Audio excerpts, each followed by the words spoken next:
How did you get started, Sarah, in hyperlocal? When you started your site, how did you get it up and running? How did you get your first 100, 200 people?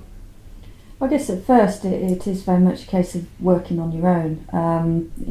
Getting the basics in place. So starting an actual site with some content on it and some pictures and all the rest of it.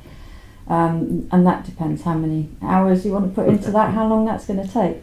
But expanding it from there is quite challenging and involving other people in the process, because I never particularly wanted to run it as a site for me personally. I've got other projects and things that I can do that sort of stuff with. But I did want to use it to highlight some of the issues around the local town. That's Richmond in North Yorkshire, which is a small market town. And although there are sort of newspapers and other media there's not much that's sort of dedicated just to that town. So I wanted to be able to show people what was on and raise some of the issues in council and such like. So I started first of all by really looking at things like Twitter. First of all, I tried to identify other local people that were on Twitter and started putting tweets out and connecting with them. And then I also started a thing where on a Friday morning I'd go and sit in a local cafe for an hour or so and just publicise the fact that I'd do that and meet some other local people who might be interested. And that attracted a few people to come and have a cup of coffee and talk about it. And the first person who joined in with me came via that route. So really coming along to have a coffee and then planning some filming that he wanted to do, particularly while I was carrying on with some other things for the site. And so it's sort of growing like that, really, very gradually, but starting with some online connections, taking it off to a local cafe and then building it out from there. So blending real world and electronic networks and social media networks was the key to actually getting things going. Yeah, for me anyway, I think it was. What was your experience? Well, in King's Cross, so when I started the site there, this came out of community action. So I already had a big network of people in the community who I would meet at meetings, at demos, we would sign letters together and so on. And just taking that into electronic medium seemed quite natural. But way back then, it's like the dark ages. It was as long ago as 2006. Having a local website was just a little bit weird, and I didn't know who would come with me. But I very quickly got the first 20, 30, 40 people in there. And I think when people realised that you could use the website to change things in the real world, you could use pictures and images and connections on the website to get dog shit cleared up off the streets, to get abandoned fridge freezers removed, to tackle problems in the local park. People suddenly cottoned on to the fact that having your own media that you control, that is not mediated by a news organisation or by a journalist or by the council, suddenly gave you in the community more power than you'd ever had before. Because in a typical British local authority ward, most of those ward elections are going to be decided by a few hundred votes going either way. It will determine who gets elected as councillor or not, in most cases. And the size of audiences that local websites can attract in a community are much, much bigger than that, and they're much more local and much more focused than the newspapers. So when people realised the sites were worthwhile and contributing, sending me things and joining in was worthwhile, then they started to come along. And they first started to come in by email. So I had an excellent email network of stuff, and in fact my inbox was overloaded with local information and local connections. And so I just used email to tell people the site existed. Once I'd got 10, 12, 15 or so posts up there, I thought there was something worth telling people about.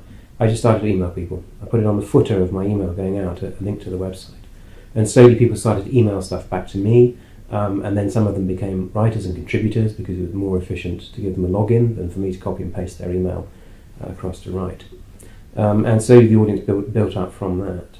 But I'm really struck now in 2013, 2014, that Twitter has kind of changed the game for many local sites now. So we see the wonderful Sean Brady in Formby in Lancashire, or Sefton, or Lancashire and Old Money, I think it is. Sean is a very young, 70 years old, and he's got a simple local blog running on Typepad, and a Twitter network now of over 3,000 people, which in a town of 30,000 is really, really significant.